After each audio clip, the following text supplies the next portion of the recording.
AM560theanswer.com. Protect your liver and give it the support it deserves with Active Liver from New Nordic. Find Active Liver in stores at your local CVS, Meijer Grocery, or online at Amazon or at newnordicusa.com. Now, from the Signature Bank Studios. If you're looking for the latest news, insight into what it means, and the sharpest opinion, there's only one station in Chicago where you can turn, and it's this one. We're AM 560, The Answer.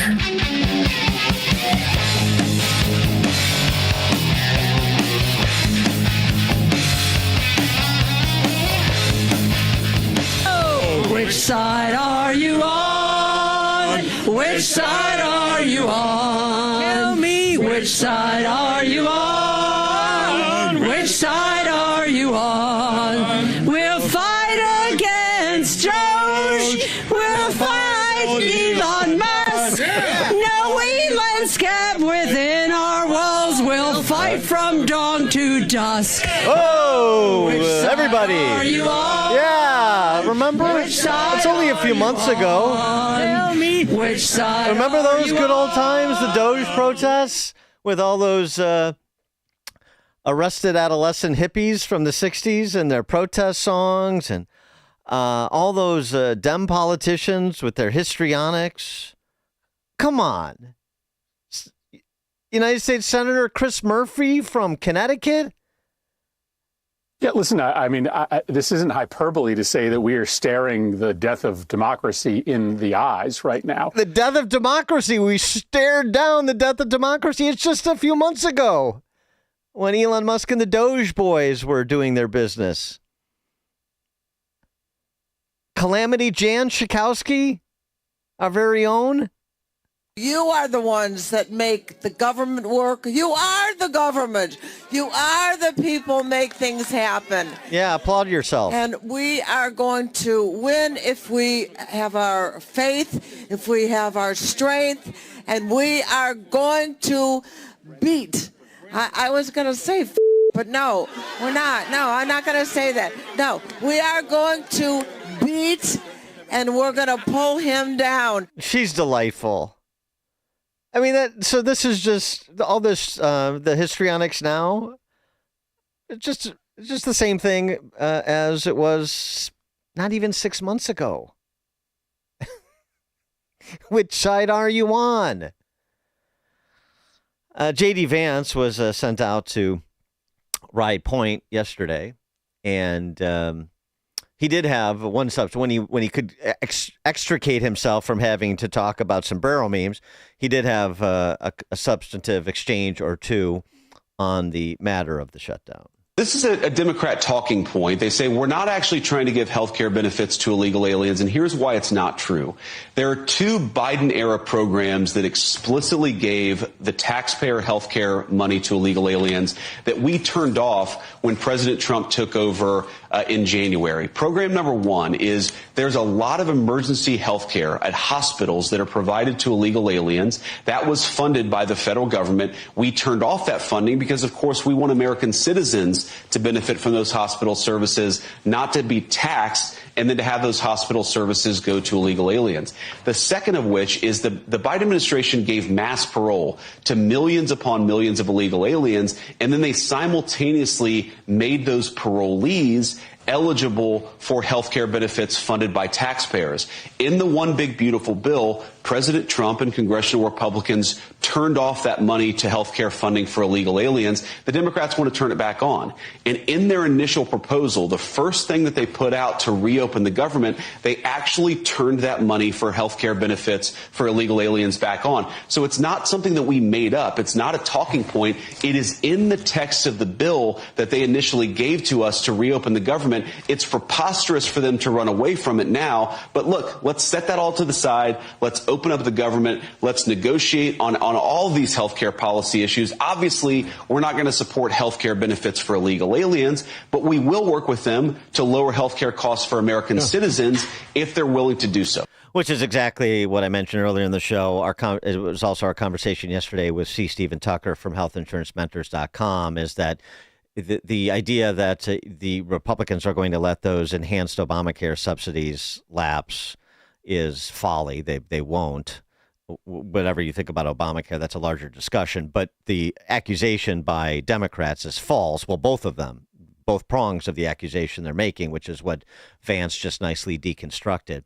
One other aspect about this that's important for sanctuary states like Illinois, one of 14 states that explicitly provides Medicaid funding for people in this country illegally residing in their states. Illinois is one. Here's how the federal government ends up subsidizing illegal immigrant health care in states like Illinois. It sort of indirectly, but it's still a funding stream. Provider taxes.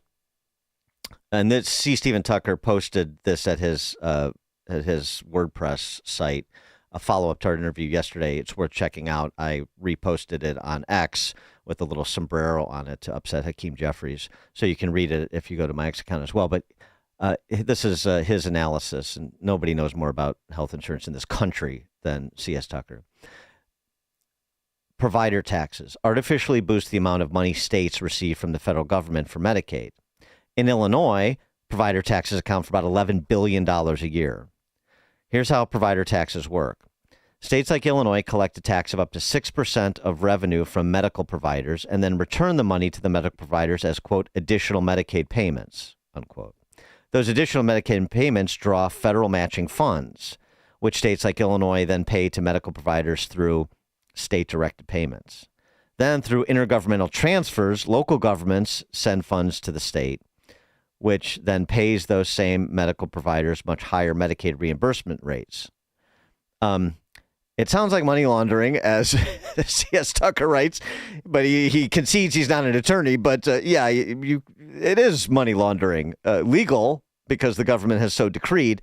But the point is, by inflating the Medicaid rolls, you get higher federal reimbursements, and so that money is that's another revenue stream from the federal government that is indirectly funding Illinois' gambit to provide health insurance, health care, effectively, open-ended blank check health care to people in this country illegally residing in Illinois.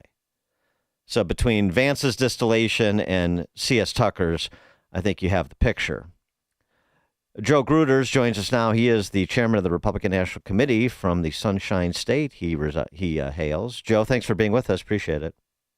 Hey, Dan, thanks so much for having me on. And I'll just say right off the bat, I'm on the side of reasonableness and common sense. That's always a good side to be on. So reasonableness and common sense, that translates into what in terms of public policy here? You know, from the standpoint, the fact that the Democrats own this shutdown with their $1.5 trillion woke wish list, the health care for illegals, the fact that these guys are trying to push these policies, shut down the government, it's just one thing after the next, and I don't understand it. Sometimes I find it hard to comprehend how people could support the policies of the left when so many Americans are struggling every day. And I think that it goes back to the common theme of everything the Democrats do is to try to obstruct and block President Trump because he's been so successful in these first 250 days. Right. Well, and trying to create the dependency that creates political loyalties, which is, yes, through the government spend. I mean, the difference this time that is being much discussed, and Russ Vogt, the OMB director, indicated it's real yesterday, that we no longer need your services notices could be going out in the next day or two. The difference is this time it appears that if this goes on much longer, this is not going to be a paid vacation for at least some federal workers. So we'll pick up, frankly, where Doge left off a few months ago. Yeah, that's exactly right. And listen, that's the one benefit over the Democrats shutting down the federal government is, yes, it's going to allow us to continue to trim the federal workforce, which costs us billions of dollars a year. The president wants to continue to make cuts. You know, it's so hard to get to remove people from some of these federal positions, and they've literally written the script and have told these guys what's going to happen if the Democrats continue to keep the government shut down. and it's going to happen. I mean, we will go in there and make the cuts, and the president is not joking around. He has said that before, and it's all on the Democrats. I think the president is trying to do everything he can. We had every single Republican vote for the resolution to continue on, and almost every single Democrat voted against it. And this is just the continuing negotiating. They don't want to do it because they want to obstruct, and they do want health care for illegals at the end of the day. Well, and the other thing this time, too, the Democrats, one Republican crosses party lines on an issue, and they declare bipartisanship has been achieved. Well, we had 3 Senate Democrats cross the aisle and vote for a clean CR. So we have bipartisanship there. But regardless of whether that constitutes bipartisanship or not, the more important point is they have some very nervous members, particularly in the Senate, about this, and one just wonders how long they can really hold out here. Well, listen, the Democrats are losing in voter registration. You go back to the 30 states that track voter registration. Republicans have gained 4.6 million over the last 4 years, I think because of the president's policies and Biden's failed policies when he was in there. And I think that people see that their coalition is crumbling because at the end of the day, it goes down to reasonable and the common sense.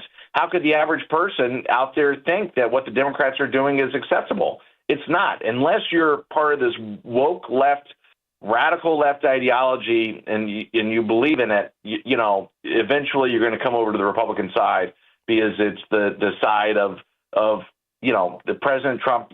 Look at what he did with the big beautiful bill, the no tax on tips, no tax on overtime, no tax on Social Security for seniors. He is literally going to bat every single day for the American worker. The first president in decades to get these companies to invest back in America rather than building these factories overseas. He is holding people's feet to the fire, and he's going to bat for the American worker. He genuinely cares about the well-being of the average American out there. And what the Democrats are doing with this CR bill and not willing to support veterans and our troops, the critical veteran care and assistance programs and fire pay for, wildlife fire response. All these people, the Democrats are voting against all these different things. And it's and listen, I think they're going to continue to pay the price at the ballot box. Yeah, this week we've had a couple of pieces. Michael Bahrain writing over at the Liberal Patriot. Liberal Patriot. These are these essentially centrist Democrats that contribute to this Liberal Patriot outlet, which is pretty good, actually. It's very data rich, too. But anyway, Bahrain, his piece this week, Democrats need a reset on immigration, crime, and social order. That's a lot of resetting. And adding to the resetting, our former mayor here in Chicago, Rahm Emanuel, has a piece in the Wall Street Journal. Democrats need a reset on education. So a reset on education, immigration, crime, and social order. That speaks to things clearly not going well, at least to the minds of some centrist Democrats who are, reading the numbers. But it just seems that party is so locked in to the, with the socialist Spice Girls and that Marxist left, the Mamdani crowd, that they can't move. All they can do is curse the darkness and trumping the darkness to them. Listen, yeah, TDS is real. I never would have imagined that President Trump would get the Democrats to basically be for crime. I think the President Trump in the Republicans, they want to make our country safe. Failure is not an option. They're trying to do everything they possibly can. And look what they've already done in D.C. Look at the aggressive, they're stepping up with ICE and making sure the enforcement is happening with our uninvited guests out there who are breaking the law. It's one thing after the next, but I think what they've already done in D.C. In just 2 months has been a night and day difference for the people who live there, including me. Yeah, and I'll tell you, I saw something too out of New Jersey. We've got a governor's race there that is basically a dead heat right now, and I see Trump's approval rating is higher than incumbent Governor Phil Murphy's approval rating in New Jersey. Boy, if an upset was sprung in New Jersey, a state that's been pretty deep blue for a pretty long time, that really could be a bit of a. I mean, I know you don't want to sort of read too much into these unusual off-year elections in New Jersey and Virginia, but an upset like that in a state like New Jersey could really be a canary in the coal mine, couldn't it? Yes, and listen, we're optimistic. Everything has to go right because we have the headwinds against us. When you have an off cycle, the incumbent party has massive headwinds against us. But I will tell you that Jack Ciattarelli is a fantastic candidate. He almost won it last time. And you're right, Mikey Sherrill will be a rubber stamp for the Democrats. She voted against the clean resolution. The CR, she voted against the tax cuts that the president put in place. She is literally the worst thing you could have for New Jerseyans, unless and even in the debate, she makes one mistake after the next. And Jack continues to improve, and so I think Jack has a great chance of winning. And we're very optimistic. We've had guys on the ground for 6 months. With our election integrity and grassroots operations, and we're continuing to support them everywhere we can. Joe Gruters is the chairman of the Republican National Committee. Joe, thanks for joining us. Appreciate it. Thank you, Dan. And you joined us on the Turnkey.pro answer line. Hear about the big stories of the day, then talk about them right here on Chicago's Morning Answer on AM 560. The Answer. A large retail store just canceled a huge order, leaving MyPillow with a ton of extra MyPillows. But you know what? That's their loss and